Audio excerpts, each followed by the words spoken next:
Dennis Farrell here from the Wrestling Perspective podcast and formerly the Duckcast. Before we start this episode, I just want to put a statement out there about the James Ellsworth allegations and what's going on. And bear with me as I'm trying to work through these thoughts in the situation.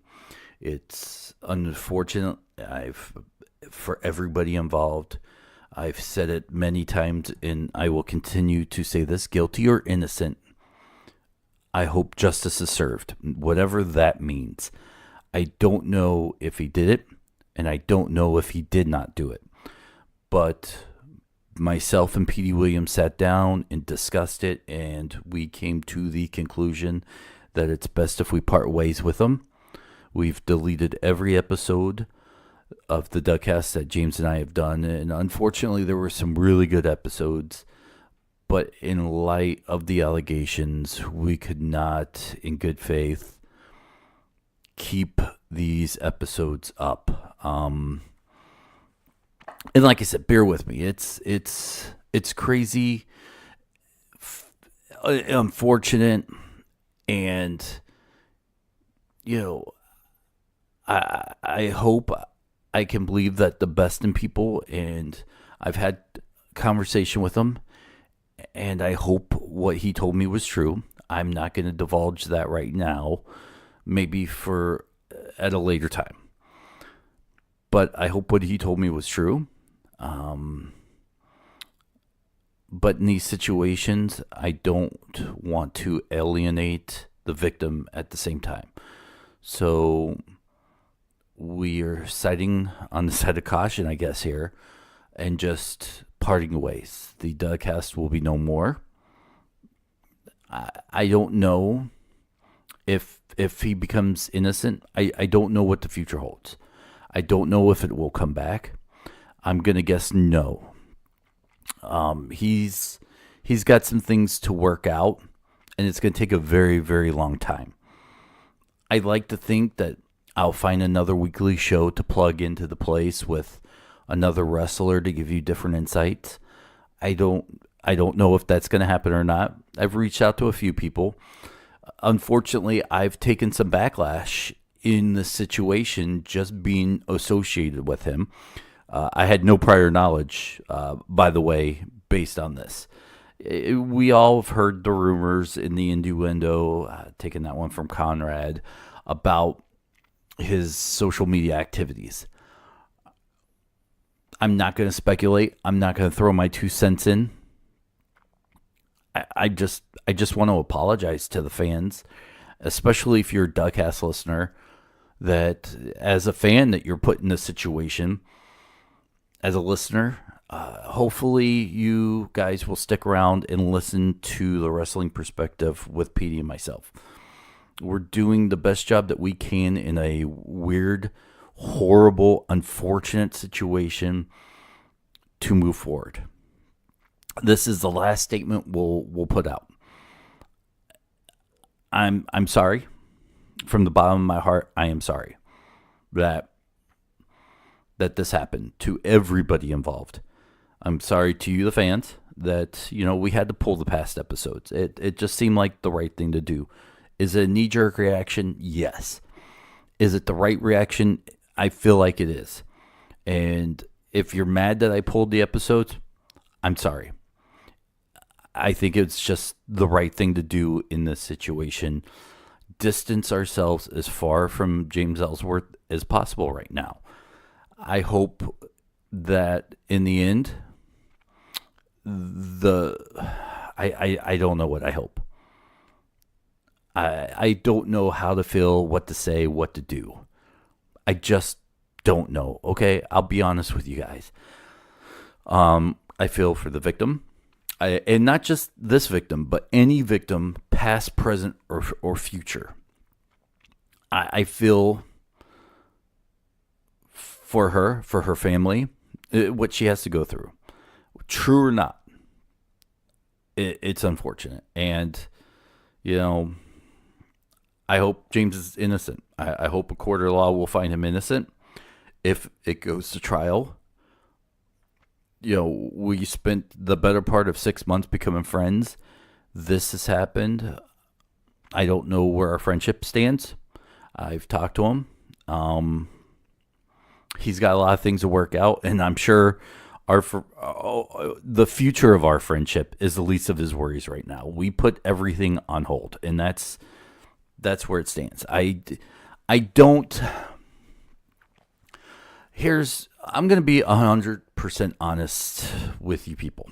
And I hope that you will hear what I'm saying and understand it as somebody that's never gone through this. I want to believe the best in people. I want to believe that everybody is telling the truth. I know that in horrible situations, people lie. But in this situation, you have to side with caution. And I feel bad for hanging our friendship out to dry like this. Hopefully he understands it, and I wouldn't blame him or anybody else if the shoe was on the other foot, never to talk to me again. So I think he understands what's going on. If he's innocent, I want to do my best to support him. If he's guilty, I want to do my best to distance myself from him. And that's, I guess, the only true statement I can make. I don't know. And, we're going to move on. Petey and I will move on with the wrestling perspective every week. We're going to try to find a new show. I don't know who or what it's going to be, but hopefully any of the fans from the Duckcast will stick around and keep listening and help support Petey and I. We've got a lot of cool things coming up and going on. And I like to think we built a family and a friendship here that you guys will stick around and support us. I've taken some lumps on social media, and that's to be understood with my association. Hopefully our fans will come to our defense. We'll help get the word out and the message that we are a stand-up podcast. I know Grim Toy Show, who was a guest on the show and I became friends with, has kind of made the same statement and done the same things. And I support him. He supports me. And him and I kind of talked about how we're going to go forward with our respective brands. I got a lot of great insight from him. So thank you to everybody who's reached out and talked to me. Whether, you're the Detroit Sports Podcast guys, thank you. Michael Berry, thank you. Anybody and everybody who has reached out and seen if I was okay. I haven't gotten back to everybody. There's a lot of hate mixed in with that. We had a record-breaking week with emails and voicemails. I just want you guys to know I'm not playing any of the voicemails, the anti-Ellsworth voicemails, all 72 of those. The 134 emails we got in the last 24 hours, good and bad, I appreciate you taking the time to write. And sometimes even you as a fan need to vent. And I'm here to be that vent, whether you are pro or against Ellsworth. I'm here to be your ear. But this podcast that you're about to listen to, whether you have already heard it or not, was pre-recorded before any of this stuff happened. So any talk of Ellsworth or the Duckcast or promotion is null and void, is gone. And, until further notice, it's going to stay that way. And, hopefully everybody involved will be all right. Everybody, the victim, the defendant, it's a crazy situation. I hate to be involved on the fringe end of it as a partner with Ellsworth.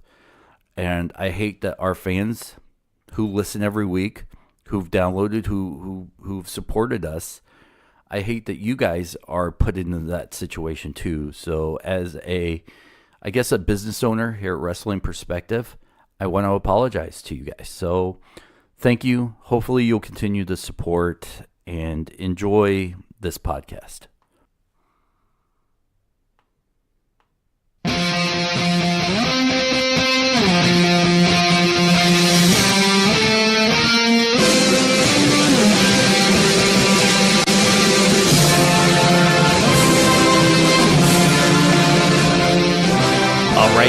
It's time for the Wrestling Perspective podcast. I'm Dennis Farrell, and I'm not sure if my podcast partner has gotten married over the weekend in Vegas still, but he's Petey Williams. How's she going, eh? Did you get married again? No. That's no. No drive-through I didn't marriages? get married in Las Vegas.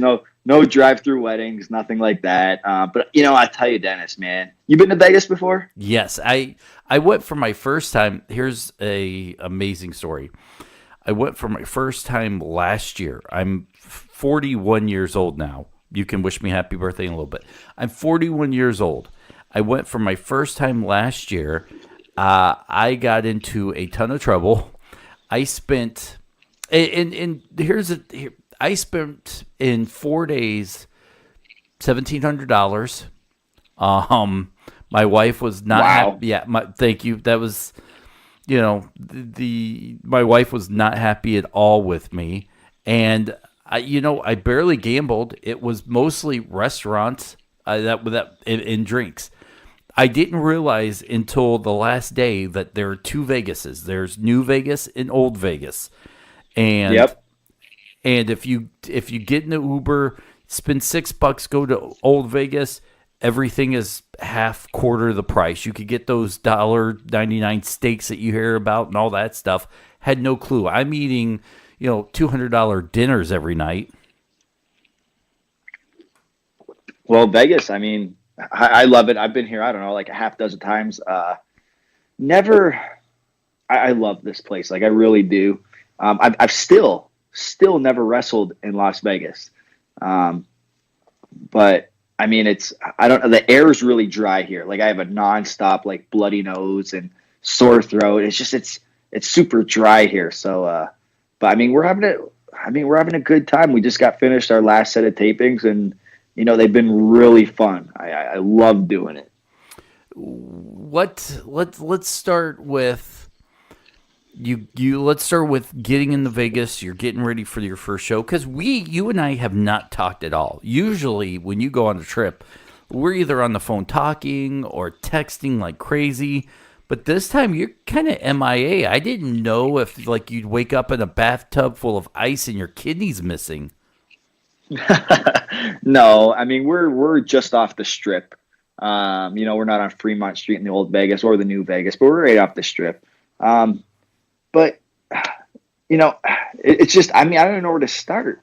I know I haven't really been off the grid. You know what I think it is, Dennis? It's the time change. It really is. It's the time change right now for you. What time is it for you right now? It is 12:48 in the morning. As we record this, by the way, it's Tuesday night, almost 1 a.m. So Tuesday going into Wednesday. So yes. For me, it's like not even 10 o'clock. Yeah, it's like noon that's there. The disconnect, I think. I haven't really been off the grid. Super busy with the tapings, though. We got started at 6 o'clock every night. Now we're at the Samstown Casino. And, we're pretty much wrapped up every night by, the latest 9 o'clock.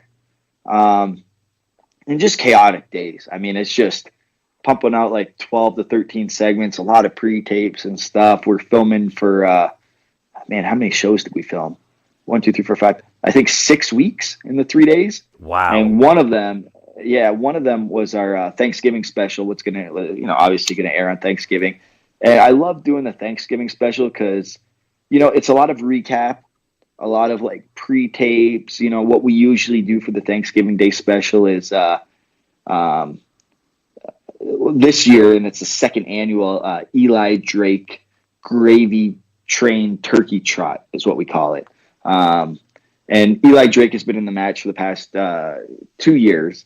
And, it's kind of like the old Royal Rumble. Like, we got the tumbler, and then you pick out like, okay, Eli Drake picks, and his one of his partners is whoever. And then the person on the opposite side, the same thing, tumbler, and he'll pick and whoever, and they'll bring out the person, and then we'll do a little segment. Like it's a lot of comedy, which I love. And then the match itself is like 25 minutes long.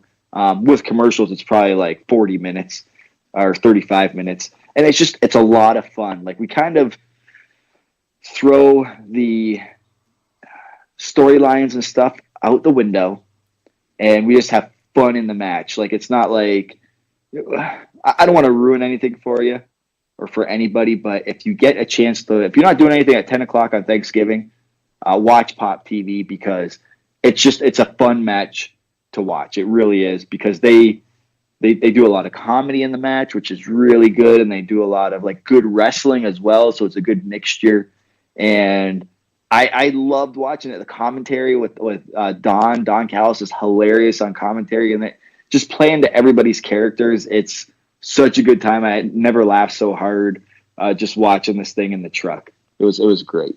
Have you ever been stuck in the turkey outfit? No, I haven't. I haven't even been in the match itself to be even considered to be in the turkey outfit. And, I don't want to give anything away this year of what happens. But I remember at the last set of tapings in New York, I asked Sanjay, I said, "Hey, who's wearing the turkey suit this year?" And he goes, "Man, I'm not going to tell you. I want it to be a surprise for you." So Sanjay does stuff like that just to pop me, kind of like, I don't want to tell you. I want it to be a surprise. And of course, I'm like, well, is it, give me a hint, like, has he ever wrestled here before? Yes. Are they currently on the roster? No. And then I'll start naming some names, and he'll, after a couple, he's like, "I'm not telling you anything else. You just got to wait. I'm not telling you anything else." And then when I get the formats emailed to me, I'm like, "Oh yes, I can't believe, he's going to be back," and all that kind of stuff. So it gets me super excited. And the match itself was just great. And then that person wore the turkey suit. I thought he did a great job wearing the turkey suit. And just all fun stuff. It sucks. I can't wait till we do our podcast weekly, and then this has already aired, and I could talk about it openly and all that kind of stuff. So it kind of sucks. We're doing our podcast now. Nothing that we filmed has already aired. I know it's been reported online and stuff. So, but I say, you and I hate giving spoiler alerts. We just don't, or spoilers, I should say. There might be one, but we'll save it to the end of the podcast. So if people want to end it, we'll talk a little bit about that thing that broke on the internet, and then you can talk a little bit about it, but we'll push it to the very end, and people can just hit stop when we give them the warning.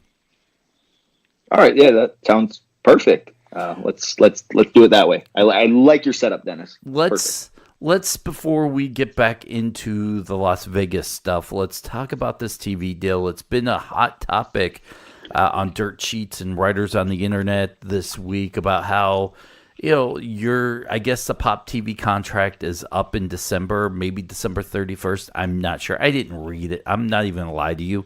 So, but it looks like, Impact officials are shopping.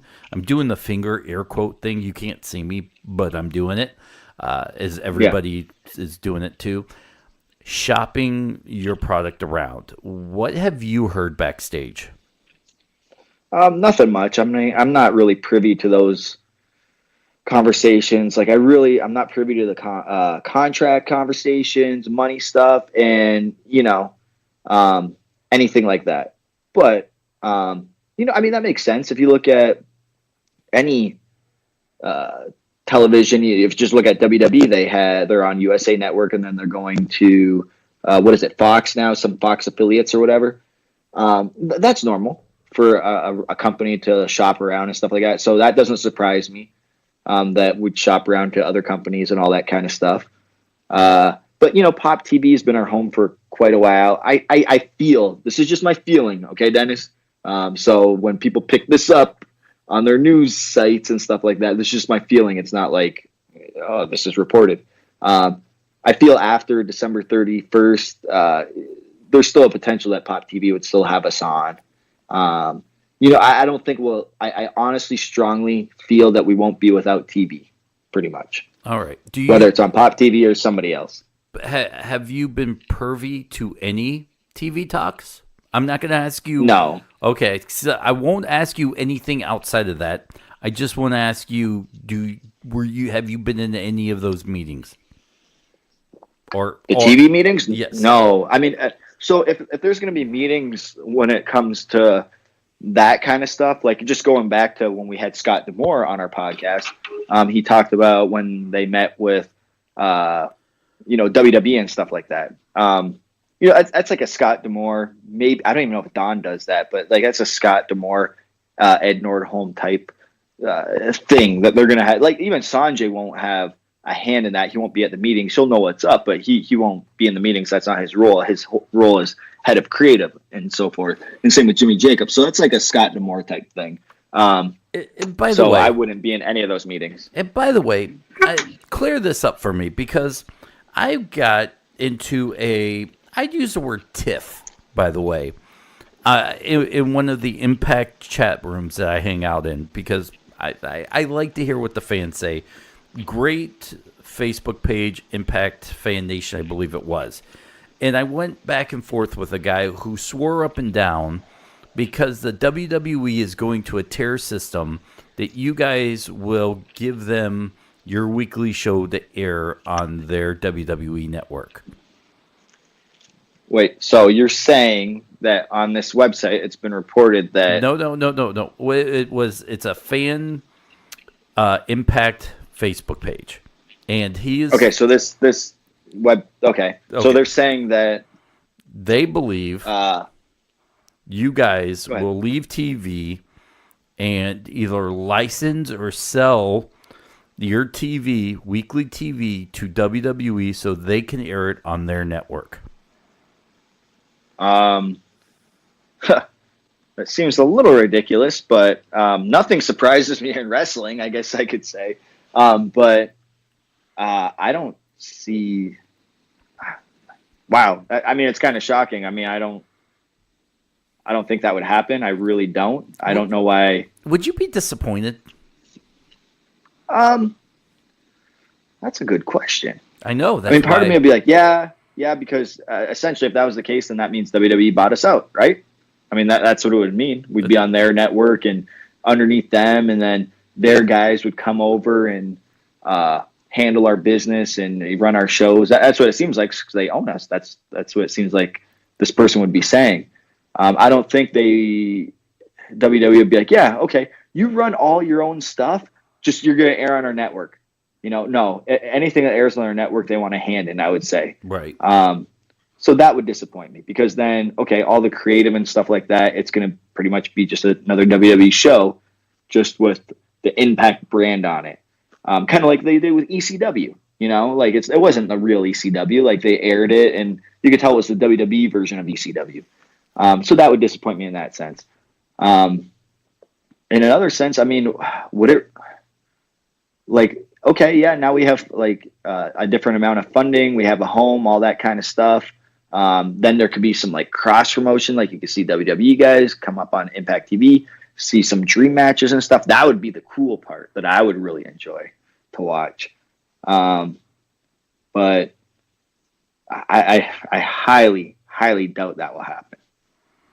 Okay. I didn't think so. And I think I would be disappointed because it just seems like it'd be another thing WWE has slowly taken advantage of. So I'm glad that hasn't happened. And speaking of ECW, did you talk to Tommy Dreamer yet this week? Oh yeah, I've talked to him all week. Why? What's up? How's PhoneGate going? PhoneGate. We haven't talked about PhoneGate.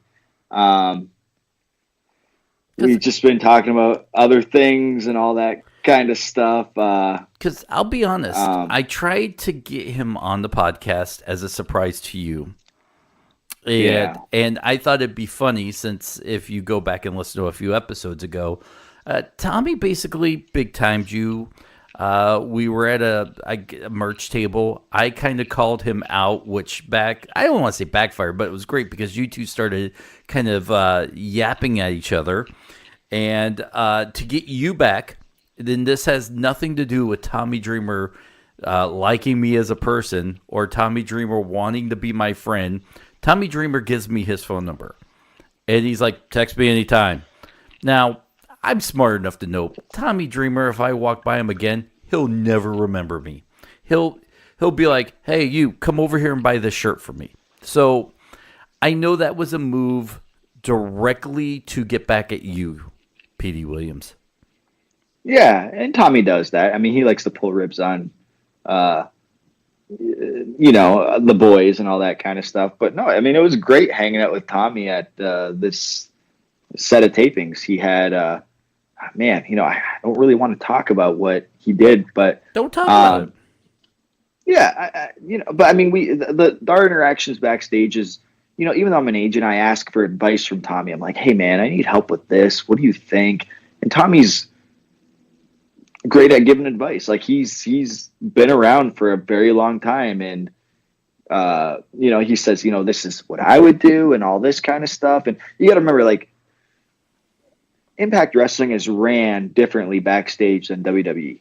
So, some of his advice, like Tommy's worked for all the companies all over the world, and all that kind of stuff. So, it's a little bit, we just run things a little bit differently. So, his advice that he gives me, sometimes like the majority of the time I take it, or I'll put my own spin on it or whatever. But, he's always very helpful for me. Sometimes I'll ask him stuff and he's like, I don't know. And I'm like, no. And I have to like kind of like poke at him, like, like poking the bear, like, no, come on, Tommy, don't, you're blowing me off right now. I'm like, listen, man, I really need help with this. What advice can you give me? Like, do we need to talk privately? Whatever the case may be. But he'll always come back around and be like, I don't know. He'll walk away, and then maybe 20 minutes later, I don't know if he needs that time to think, like, and digest what I just brought to him. But then he'll come back and be like, listen, man, here's the deal. And then he comes up with like some, like, not crazy, but like very insightful stuff. And I'm like, wow, I didn't think of it that way. So yeah, Tommy's great like that. I don't have anything else on that. We'll move on. We'll move a little bit past that. Okay. By the way, Tommy didn't mention your name, if that's what you were asking. No, not me, but I was just trying to get at, he did wish you a happy birthday though. Did he? I'm wishing you a happy birthday right now again. Oh man, listen, I'll be honest. It made me smile when you remembered me. Oh, of course I would, man.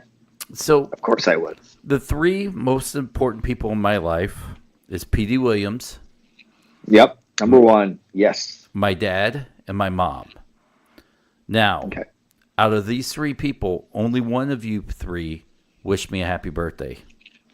So I know your mom has passed away. That's right. And your dad, I don't know much about your dad. You don't really talk about him. Thus being that she couldn't text me, so I don't really blame her this year for that. Okay. And then I wish you happy birthday. She's off the hook. Yeah. Although my dad did end up calling me a day later, many hours later after that. So I think that his new wife was like, did you wish your son a happy birthday? He's like, who? Yep. Yeah. So that's probably how it went. So yeah. It by the way, this is I don't even want to get into it, but yeah, it made me smile when you wished me happy birthday. 41 years old, Petey Williams. I'm not doing any more backflips. No, you need to stop all your backflips now. Yeah, and I don't even want to get into. I mean, I've had instances with my dad wishing me happy birthdays. That's we can almost do a whole podcast, but it wouldn't be wrestling related, about our parents wishing us a happy birthday, I would say. And speaking of birthdays, I do want to wish fan of our show. You've seen him at many signings. His name is Hussein Hussein. He's a fan of the podcast. It is his birthday today as we're recording it. So, Petey, I told him you would wish him a happy birthday. Happy birthday, Hussein. I think it's Hussein, not Hussein, but I think it's Hussein. So happy birthday. I don't know how old he is turning or where he's from or anything, but I hope you have a blessed birthday, and I wish you all the luck for the upcoming year. He's from Detroit. Let's see here. Oh, awesome. We have a message on Twitter. Question is, do you feel like Rich Swann is the modern-day Impact version of WCW's Eddie Guerrero right now, considering that he's a high-flyer, constant workhorse that usually is in the kickoff of the tapings or pay-per-views, but has always given you a top 3 match of that night? He has an amazing talent. Yes, Rich. There's a couple people I'm very high on that, like that X Division type, the X Division pretty much. Rich Swann's one of them. I mean, if you ask Rich Swann to do anything, he is going to deliver. And he always does. And you'll always see him like in our opening matches. Usually he'll be, we'll have our like cold open at the beginning and all that kind of stuff. And then our first thing you'll see is Rich Swann's music and his entrance and him dancing around. So that's a fun way to open up our show. You'll see it a lot. And he always delivers, man. Rich Swann, I mean, he'll ask me like advice, like, hey, what'd you think of the match or whatever? There's really nothing I could say. I mean, his stuff is always solid, and he's just always has great matches and stuff, and he's so incredibly talented and just athletic. Is he the modern day Eddie Guerrero? Oh, man. I mean, he's maybe not there yet. I mean, when you think Eddie Guerrero, I mean, you could throw anything at Eddie Guerrero, whether it be a match or like an angle or a character or anything, and he could turn like anything into gold pretty much. You look at him with China with the Mamacita thing, like they were probably expecting that to be a comedy flop, but that ended up being like a huge storyline that he made work. So with Rich Swann, I mean, yeah, he's getting there. I don't think he's at Eddie Guerrero's level yet, but athletically, man, he's definitely there, if not, better than Eddie. I would say Dean Malenko. What's up? I would say he would be your Dean Malenko right now. It doesn't seem like you guys are giving Rich Swann a lot of mic time. Although I have seen a lot of pre-tapes that he has been featured in, but I think you could do more to either shine or help grow a personality, which kind of makes me feel like a Dean Malenko who, minus the mic, who even he probably would tell you he wasn't the best on the mic. He's getting over. He's your workhorse, and he's always still in the show in the ring. Yeah, no, definitely. I agree with you 100% with that. And I think they're, like you said, they're featuring more in like pre-tape segments and stuff, especially with him. And another one that's, I love like so much is Willie Mack. I don't know if you got to see a lot of Willie Mack, a lot of his stuff, Dennis, but he is like, man, he's gold, man. Like he's very deceptively athletic. Like you look at him, you're like, oh, who's this? And then he's like awesome in the ring. His facial expressions are awesome. His character, even backstage when the camera's not even on, I laugh at Willie Mack when he says certain things. Like he's a gold mine, I feel, in my opinion. Like Willie Mack's, my guy. And he has if you look up Willie Mack, he has a long history. Like he used to ride the bus to shows. I think at one point he used to be homeless, and now he's at where he's at now, working with the NWA and with Impact. And man, Willie Mack is awesome. So Lucha Underground. Yeah, Lucha Underground. Yeah, that too. But he's all over the place. So it's and it means so much to me when Willie Mack's like, hey man, I remember when I first met him at a House of Hardcore, like I'm one of Tommy Dreamer's House of Hardcore. He was like, hey man, I saw you at remember seeing me at PWG? And I'm like, I don't. And he's like, yeah, I was sitting in the crowd in the back row. He was a fan. So he used to watch my stuff, and it means a lot to me that somebody his caliber is like, man, I'm a big fan of yours. And now I'm like, man, Willie, I'm a big fan of yours. Like I had lunch, I guess you could call it lunch, with him today, and I'm just like, just some of his one-liners are hilarious. Like he just has money written all over him. I think he's gold, and he's great in the ring, outside of the ring. Everything about him, perfect. I love myself some Willie Mack. How different is it for you? Because this is a small spoiler alert. I don't think it's anything major, but you're not on these set of tapings, which means the next 6 to 8 weeks of TV, you're not going to be on it. And that's kind of by choice. You didn't think you would be available for these tapings, so they didn't write anything for you. You're now kind of more of management. You're part of the office now. You're producing. You're right. And when I tell people this, when I promote on Facebook or stuff, like, hey, Petey's not just a failed wrestler, jokingly, by the way, but he's a producer, sits in the truck and helps produce segments. He's a booker. He helps write. He's, an agent. He does all kinds of stuff backstage, which really is amazing for the podcast now, because you went from when we started to retired and not doing anything to doing all this stuff. So how different is it for you going into this set of tapings with a totally different role? And normally you would wrestle and do this, but now you're just doing this. Yeah, it was tough when I did both, I'll tell you. Because sometimes when I wrestled, I focused on my match because I didn't want it to be bad. And then, the stuff I was agenting or producing, that would kind of lack because I would leave that as an afterthought. And now I can strictly focus on agenting the matches and stuff. And even so, like, I have a few matches I might agent or whatever, but I'll assist and help out with other people just to give them ideas. And I don't get offended if they don't use my ideas, but just, when you are snowballing, or not snowballing, but like just brainstorming, I should say, and just bouncing ideas off, like, you might come up with something else that's even better.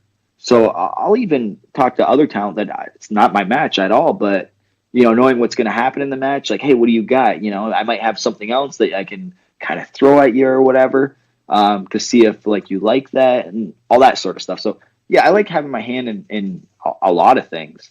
But yeah, it's super busy. Like, I mean, it's nonstop from, sunrise to sunset and even past sunset. Like we're filming a lot of stuff.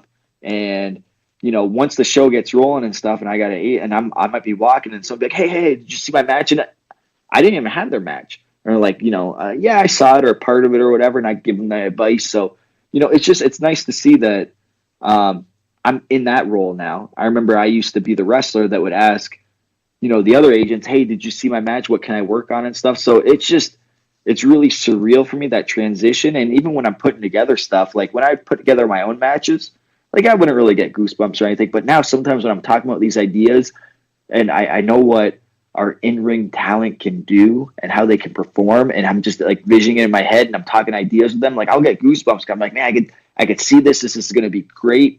And I get excited for them. So, I mean, I love doing it, Dennis. I mean, the transition is not tough for me. I mean, if I never showed up on TV again, I would be totally okay with that. I mean, I do like wrestling. I do like performing, but I also really love doing this other part of the job as well. It's kind of nice because when I started, I guess I'll say when you and I started kind of coming around again to Impact and you started, tiptoeing back in and seeing if this is something you want to do, the company was in shambles. Now they're, a year later, it's, one of the comeback of the year company. Let's basically call it as 2018 comes to an end. You guys are starting to have merch. I'll be honest with you. Impact had this really, to me, best merch they've had was this Impact Vegas hoodie with the dice on it. I even made you go get me one. Yeah, and I have it right here with me, and I actually wore it for a second. I apologize, Dennis, but I didn't really have I had nowhere to put it and carry it. Like, I didn't bring my bag down to the venue, and I'm like, I'm just going to put it on so I don't have to carry it underneath my armpit, and get it all smelly and stuff for you. So I just wore it, and then like on maybe 4 different occasions, somebody said to me, like, you got a couple sizes too big for you, didn't you? And I'm like, oh, this is Dennis's. And as soon as I said Dennis, people didn't say who. People said, oh, okay. They know who you are, Dennis. They know who you are. It makes me feel good. And who knew that I would have an officially worn Petey Williams hoodie. So I'm excited about that. Yeah, you're gonna sign it and put it on eBay. But yeah, no, the company has really been turning around. I mean, we're really delivering on pay-per-views, I feel. It's good. I feel like we're not doing a monthly pay-per-view like WWE does or like how we used to do in the past. Now we can focus on really good, like our main storylines, our big matches happening on our pay-per-views, which are, I think we're up to like 1, 2, 3. Do we have 4 pay-per-views a year now? Mm-hmm. I think we're up to like maybe 4. I know we have Homecoming coming up in January. The Redemption one, that's usually, I think like April. We got Slammiversary in the summer, and then Bound for Glory. So 4 big pay-per-views a year. That's perfect. We have all the big matches on that. Is Homecoming Twitch or a pay-per-view? That's a pay-per-view. That's a big one. You're going to see a lot of things in the upcoming weeks building towards that. All our TV tapings were filmed right up to Homecoming. So this goes into the new year. I think our Homecoming pay-per-view is January 6th. It's in Nashville at the Asylum. The Asylum was where Impact first started in 2002. That was our first show at the Asylum. It's actually going to be torn down, I believe, sometime soon, post pay-per-view. That's good. So that's that's not going to be. So we're literally going to tear down the house, pretty much. So that won't be around anymore. So it's good that we were able to book that venue before it got torn down, and like kind of, it's our homecoming, come home where we started in 2019. Now it'll be 17 years ago. So the company will be around coming up for 17 years. That's pretty amazing. I don't know if you plan on going for that or not, but I'll tell you, I will drive down with you to be able to see that. Well, I think the way we're filming is, I'm not driving. I will fly to Nashville. But yeah, sorry, Dennis. Dude, let's drive. So a road trip. No, come on. No. I've been on way too many road trips in my career. But you got the January 6th. That's going to be Homecoming. Then I believe we're going to do January 7th, also at the Asylum there. So only pay-per-view and one set of tapings. And then I believe later on that week, I think we're maybe heading back to Mexico. I don't know if it's been announced yet or anything. This is just speculation, what I'm hearing. So later on that week, we're going to do like a couple dates in Mexico to finish up our TV tapings. And then we'll be back in Vegas in February. And then in March, we'll be back in Windsor. And that's as far as I know right now for our TV taping schedule. All right. Well, it's exciting. And we'll keep it a secret, outside the Tommy Dreamer, who we kind of have set up, but we don't really. And now we're all trying to act really cool. Text with Tommy Dreamer. Tommy Dreamer's potentially set up to be a guest, and we got a couple surprises, Petey. Oh, wait. Surprises, huh? Surprises. So Tommy's potentially set up to be a guest. Yeah. Wow. Okay. So he didn't mention anything about that. I may have to call you in to close the deal. Yeah, he's kind of keeping me in the dark about this. That's interesting. That's totally Tommy Dreamer, though. It's going to be like, surprise, and you guys are going to call me, we're podcasting now. It's like, what? What's going on? Well, Tommy and I are BFFs now. We're kindred spirits. Yeah, I can see that, because, he won't even return my text, but he'll return yours. So, that tells me something about your relationship and mine and his relationship. Now, are the tapings over now? Are they done? You coming home tomorrow? Is there another night? Nope, that's it. 3 nights in Vegas. That's about as long as anybody should stay in Vegas. 3 nights or so. Staying anything longer in Vegas, you're just going to get worn out. Not a lot of sleep, just a few hours sleep each night. But, when you're doing something exciting and fun, I guess you could just live off adrenaline. So I'm probably going to tomorrow's going to be like a recovery day. And tonight was our last night. We finished off the show, and now we're just getting ready for the next one. And this is, we have the Thanksgiving show, I think, and around the Christmas time, we're going to have like a best of show, I believe. So, between now and the end of the year, we're going to have 2 shows that are kind of like recap shows, minus the Thanksgiving one where we actually have a match on that show. But storylines won't be involved, but those are the 2 shows that are kind of like recaps. But yeah, a lot of good stuff coming up. So in Las Vegas, there are a million things to do, Petey Williams. Do the boys go out together now? Or have you noticed that, a couple people go out together, but everybody kind of goes to their room? What's the afterlife like in a taping in Vegas? Because I've been to Windsor with not a lot of things to do. Toronto had some things to do, and some of the boys, no names mentioned, will have a into tapings party.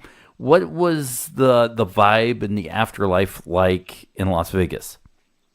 Yeah, I think guys went out and stuff like that. After a lot of the tapings here, we went and worked on the next day's show, like just tightening up some things, going through run sheet and everything like that, what we're going to film, things we have to still get filmed, all that kind of stuff. And you got to remember, Dennis, it's really tough that, when we film things out of order and multiple things, it's kind of hard to keep track of the storyline. But yeah, I know guys will go out because they talk about it backstage. I'll just usually hang out at the casino here because the venue is at the casino. Our rooms are at the same casino. But I'll take some time just to decompress after the show's done. I might grab a drink and then just play some slots or poker. I know me and Johnny Impact 2 nights ago. I was mentioning that I wanted to gamble a little bit. I saw him at the bar afterwards, and he said, I asked him what his game was, and he said it's blackjack. I said, oh man, all right. I mean, I don't really play blackjack. I like more roulette or whatever, but I know how to play. So we went over there and we played some blackjack for a while. Man, let me tell you, he was up and he left early. And I was like, oh, and I lost all my money. So, but it was good, shooting the breeze with him and his wife. To answer your question, we'll go out, we'll have some fun, we'll decompress and stuff, and then nothing too crazy, and then we'll get ready for the next night. I know a lot of people are catching red eyes home tonight and stuff because of the time change and everything. So, we'll either stick around, go somewhere else, whatever the case may be, decompress, kind of celebrate the good, day that we just had at the tapings. What were the crowds like? They were good. Sunday was probably our biggest crowd, and I'm assuming that's because it's a weekend. So people, kids don't have to wake up for school the next day or whatever the case may be. I would say it was a good crowd Sunday. Tuesday, a little bit lighter crowd, but I think today was a little bit lighter. But I want to say it was like the most rowdiest crowd, like the most hopping crowd. I don't know if they were just more into it. I know I recognize some of the fans that were there for all 3 days. But maybe we had more. Like what was weird was on the Monday we didn't really have any in-ring segments. You know how you go in the ring and you have your long promos and stuff to set up angles. We didn't have any on Monday. It was mostly wrestling, but it seemed like Sunday and Tuesday were our rowdiest crowds. I might be looking into this too deeply, but and we did the least amount of segments. I think we had 1 or 2 segments less than the Sunday and Monday on Tuesday. So we got over here like maybe a half hour earlier than usual. But the crowds are good. They were into it. We had some surprises, which I believe they enjoyed. And we had some good wrestling, which, obviously they're here. The fans are here to watch wrestling, so I know they enjoyed the wrestling. Did they stick around? Because, we would go to different tapings, and there would be people in the back and, asking for your autograph. And I remember the one nice guy that goes, who are you? I'm like, I'm Petey's podcast partner. He's like, oh, will you move so I can ask Petey for his autograph? I'm like, thanks, Jackleg. But you're in a casino. These guys are out gambling and drinking. Are the fans inside the casino, or are they going home? How's that work? I don't know. I remember seeing one fan, and I don't know his name, because I remember seeing him I can't remember if it was Sunday or Monday. I'd see him at like really late at night, like well after the tapings. Like I'd be going to go get something to eat or something. He's like, yeah, Petey. He's like, man, I don't go to bed. I don't go to get any sleep during these tapings. Yeah. And I'm like, man, you are crazy. Like he's just hanging out at the casino. And I'm like, but I mean, that's our fans. But yeah, they're right there at the door, and they'll hang out at the casino, and I'll be doing something, and I don't even know if the person's a fan. And they're like, hey, can I get your autograph? And sure. So they're all over the place. I don't know if they're staying at the same casino or if they're just hanging out. But yeah, I mean, that's the mentality of the fans. I mean, they're pretty hardcore, and they just, want to meet and interact with the wrestlers, which, I love that. I'll sit down and talk to you, whatever, man. But I mean, that's where we're at with that. All right, and before we wrap this up and then kind of give our spoiler cutoff, is there anything we didn't talk about that you feel like should be brought up maybe during the tapings? Is something cool? Anything? Nothing really cool. I know KM, who's Kevin Matthews, who's tag team partners with Follow Out. I believe he broke his nose on, was it yesterday or the first night? He was wrestling LAX. In the last move of the match, I think Santana did like a moonsault off the second rope, and his like knee and shin just caught him right in the nose, and he came to the back, and he was just, he was leaking, and but he fought through it, and he was good to go, and I think it made him look better looking with a broken nose. That's just me being biased.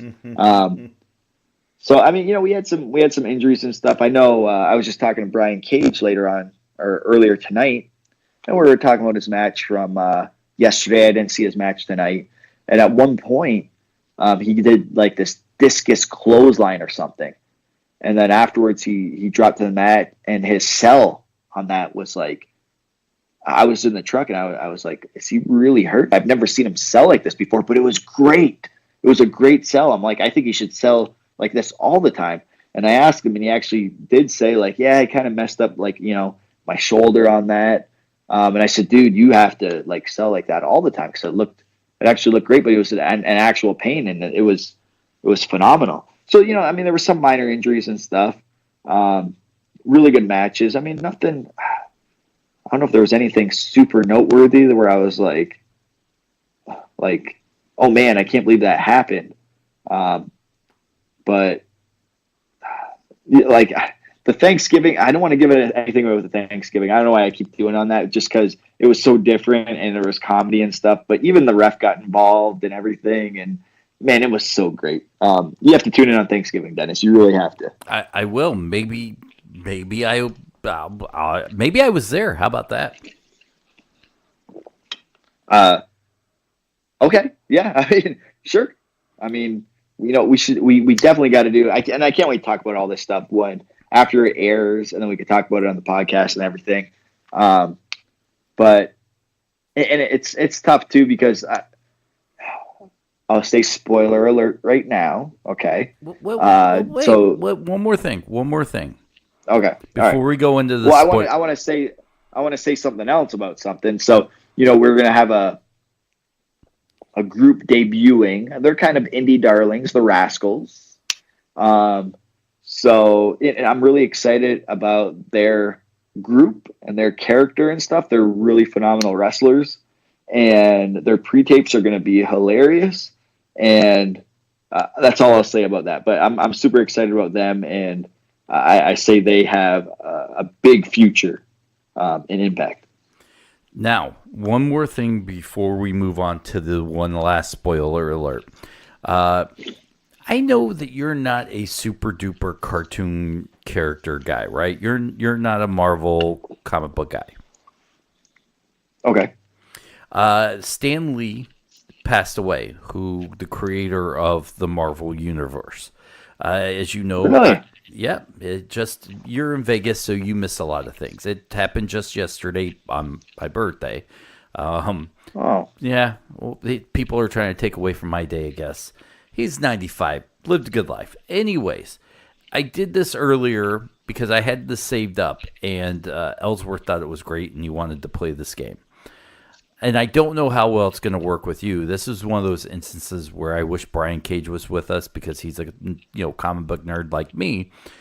I wanted to take a couple guys from Impact and kind of equate them to what superhero would they be.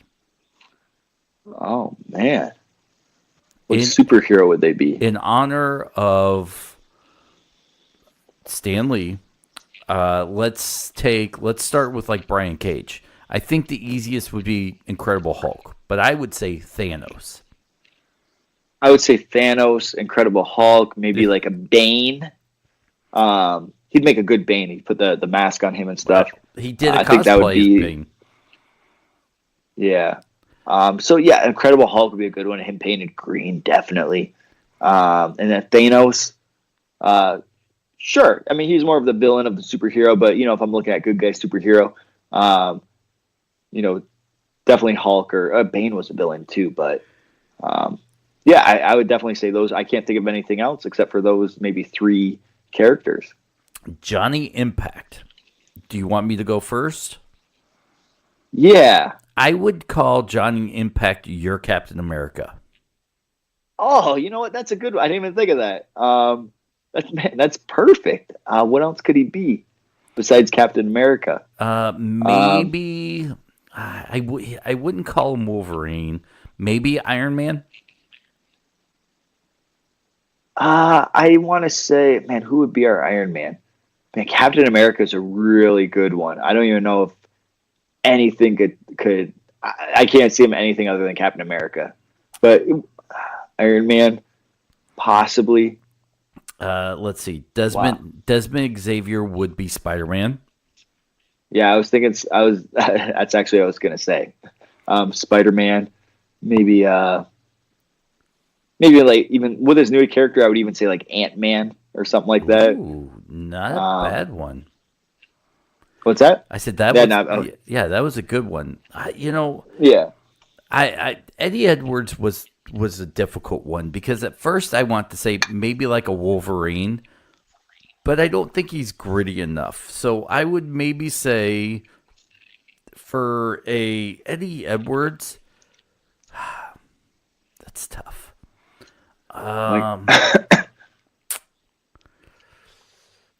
Who would he be? And this is just Marvel, right? We're not going into DC. We're not going into DC. Maybe Gambit. I don't know if you're familiar with. Yeah, I'm familiar with Gambit. Hey, you know what? No, Eddie Edwards would be Deadpool. Ooh, okay. I think it's the closest one with his character and stuff. Him being like just over the top, crazy and stuff, because that's how kind of Deadpool is. But he's funny as well. I would say he's the closest to maybe Deadpool. All right.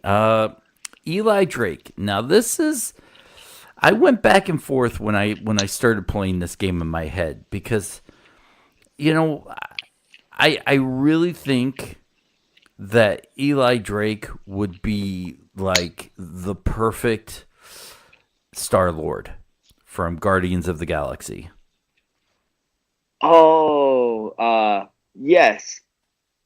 Because he's smart mouth. See that? He's got the attitude. I think right there would be perfect for me, for him. And I'm trying to think if there was anybody else that I really thought would be. I think a Wolverine would be somebody like a Killer Cross. Oh my gosh! I can't believe I didn't see that. I think that'd be a good. That's perfect. Oh, I think that'd be a good Wolverine. Oh, how could I have been such an idiot to pass that up? Doctor Strange, Matt Sydal. Oh, I was gonna say that too. I could see that. I mean, coming in different characters, but they're very like insightful and very cerebral, I guess you could say. But yeah, definitely that. I'm trying to think of a character for what was it again? So we got Matt for Doctor Strange. Mm-hmm. We got Wolverine for Killer Cross. And what are some other superhero for the Marvel? Like what about what was Drax the Destroyer? Who would be our like Drax the Destroyer? The Batista's character. You know what? I might have to go Sammy Callahan. Maybe. Is there any? Sammy would be a good Wolverine too. I would say like Moose is like our Drax the Destroyer. I don't know. I think Bullseye would be Rich Swann. Bullseye. Oh, that was Will Smith's character, right? No. That was Hawkeye. I mean, Hawkeye would be Rich Swann. Okay, yeah, I could see that. Iron Man would be. You know what? No. I don't know if we haven't. How about this? How about Callahan would be Ultron? Yeah, I could see that a little bit better. I'm trying to think of somebody a little bit more gritty, like somebody. Yeah, I don't know. That's tough. All right, we're getting away from the main characters right now. Yeah, so, we're going. But that's that, and we would love, by the way, your ideas. If we've missed something or you think would be perfect, feel free to tweet Petey and myself at Petey Williams at Dennis77Farrell, or email us your ideas, or even call the hotline. We gave the number out, or even if we didn't, it's around. You'll find it. let's wrap this up, Petey, with our spoiler alert. So if you do not want any spoilers, cut off now. Stop it. There beyond this spoiler alert, there's not going to be any more podcasts that you're going to miss. We are going to spoil and then wrap up. So you're not missing anything, right, Petey? From this point on, when you say go, they're not going to miss anything if they did not want to hear what this spoiler is. Correct. Go. All right, Petey. I saw on the news, Conan tweeted it out. I have to ask you, one of my all-time favorite wrestlers I was not a ECW guy. Growing up in my area, if we did not have whatever channel ECW was on, and I was not a tape trader.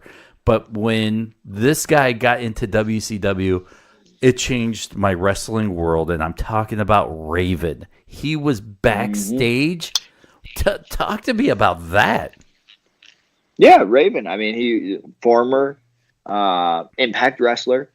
We did bring him in for the segment as if you know from when you're reading the spoiler alerts. It looks like Eli Drake is trying to kill hardcore wrestling, right?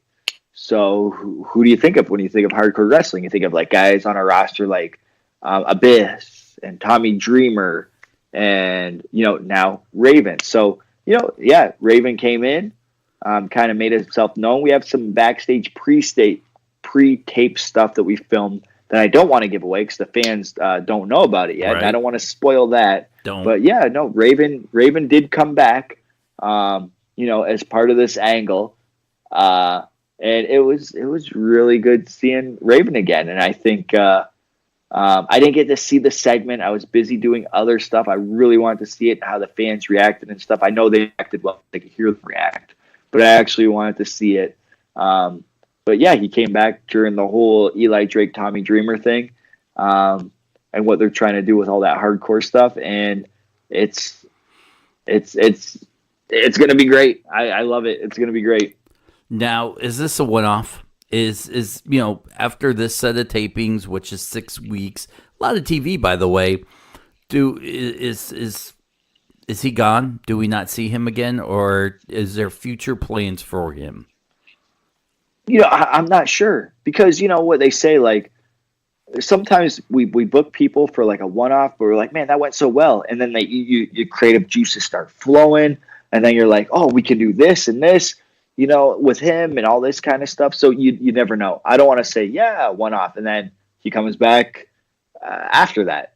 So you just don't know. So now the door's open. So we know Raven could potentially get involved again. So. Right now it is what it is. It was to build the storyline of what we're trying to build with Eli. But there's always potential for him to come back. I mean, you can't say it's a one-off. I mean, I think it was initially, booked and scheduled to be a one-off, but then you just never know what's going to happen afterwards. I'm a big fan of his podcast. Does he know you have a podcast? I don't know. I didn't even know Raven had a podcast. He does. Did not know. And so we didn't talk podcast or anything like that. I mean, I was pretty busy today. He was just here for today. Okay. To film the things that he had to film, so he wasn't here all week. And I talked to him in passing. That was about it. What you guys? What would a Petey Williams? Nothing. I'm trying to think of what we talked about. We said hi, bye. Obviously, I think there was one interaction of something. I think with his run-in or whatever. No, we don't want any of that. That was it. I'm just talking about you. I mean, you see him, you go Raven, or do you? Let's start with this. What do you call wrestlers when you see a wrestler, whether it's out in public or at an arena? Do you call them by their wrestling name, or do you call them by their real name? It depends. Like today when I talked to him, like, hey, Raven, what's up? I mean, I could have said, hey, Scotty, what's up? Like, I just said Raven when I talked to him, and it doesn't matter. I guess it really doesn't matter. it depends. Like, it depends on which people you're talking to, I guess you could say. What would you call what do you call Johnny Impact?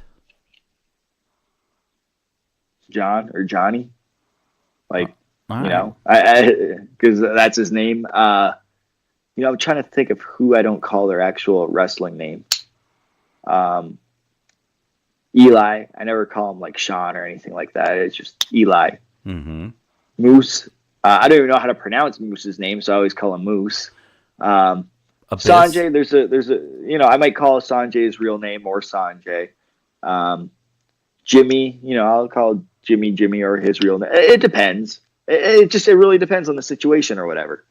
Sometimes you're like, hey, Sanjay, you're trying to get his attention and he doesn't answer. Then you use his real name and then he turns around. Who used my real name? I'm like, it was me. Hey, now that I have your attention, I have to say something to you.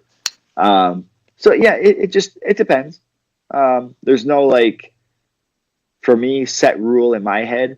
I know that, like, Alex Shelley, I never call him Alex like that. I don't even think ever in my life I called him Alex Shelley. And he doesn't actually call me Petey. He actually calls me PJ. That was my name growing up with just my family. And I told him that, and I guess that stuck with him. So he always calls me PJ. Even when he texts me, hey, PJ, what's up? Like, nobody calls me that except for my family, like, when I was a kid. So it all depends. It all depends on your relationship with somebody or what you feel comfortable with or how you know them or that's all it depends on. There's no set rule, I don't think, in my mind. Should fans always call a wrestler by his wrestling name? Oh, yeah, definitely. Like, I remember one time, not related to that, what you just said, but yeah, it's always called by their wrestling name. Especially, like, you know, if you're asking for their autograph or their picture, like, are you taking a picture with, you know, the wrestler or the real person? No, you're taking a picture with the wrestler because you want a picture with the wrestler.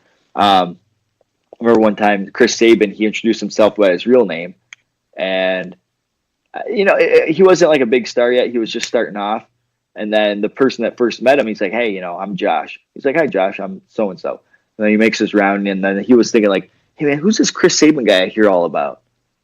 And then he was like, oh, that's me. He's like, well, you said your name was Josh. He's like, well, that's my real name. It's Chris Sabin. He's like, I don't want to know a Josh. I want to know a Chris or a Chris Sabin. Oh. And I think since then, you know, Chris Sabin has always introduced himself I'll be like, my name's Peter Williams, so I'm Petey. Like, that's my real name. So when we're, you know, people are in the locker room, like, guys coming in, like, hey, you know, nice to meet you, I'm so and so. I'll say, hey, I'm Petey, and then Josh will be like, my name's Chris. Hi, Chris, nice to meet you. So he actually introduced himself as Chris now. So I think that really resonated with him, and he's using that now. Like, hey, I'm just going to use my wrestling name when I'm at work doing business, being a wrestler. Okay, I was curious about that. So let's wrap this up. Send everybody home. I guess you don't have anything to promote, do you? No, not, except for the you know, TV tapings we just did. You can watch them all in the upcoming next 6 weeks on Thursday nights at 10 o'clock on Pop TV. Are you going to be at the BCW show, the holiday show coming up? Oh, is that January 19th or when is that? I believe so. I saw it come through my social media, but I didn't pay attention to the date. You know, I think Scott and I briefly talked about that. I am not sure. I said I would have to look at my schedule. So right now, as it stands, I am not sure. Okay. And you're not going to be at the at least for now, the Rhino benefit. I think that's coming up in a few weeks. No, I will not be at the Rhino benefit. What's the main event there? Shane Douglas and Joey Legend? Sure. Sounds good to me. Okay. Yeah, okay. Sounds great. Yeah, so I mean, that probably won't be me either. All right. Well, there you go. You won't be seeing Petey in a town near you. You will not. You know, I'm all backstage now, man. It's all going to be voice and not seeing my face anymore. You know, I'm probably going to come back. I'll show up on TV and be like, man, when did Petey get so much gray hair or whatever? Like, we haven't seen him forever. And no, Just kidding. Wow. But Killer yeah, Cross you hope you beat see you him off. around. Killer Cross beat you so bad you're just off TV.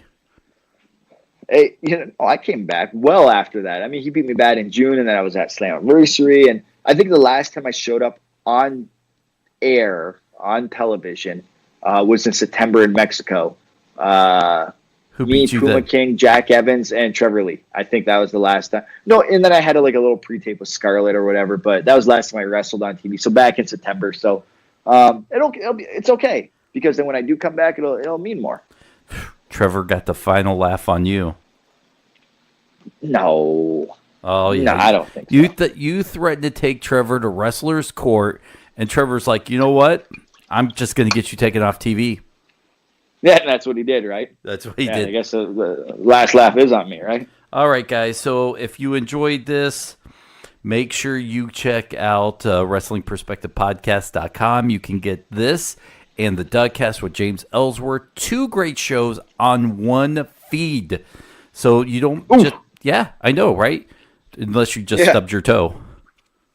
No, I'm saying that's it's a hell of a bargain. Thanks. Yeah, and it's free. So if you go to WrestlingPerspectivePodcast.com, you can click the link to whatever podcast place you listen to and subscribe. And then when you wake up, whenever we put out a new show, which, 2 shows a week now, that's great value for free. All we ask is you subscribe.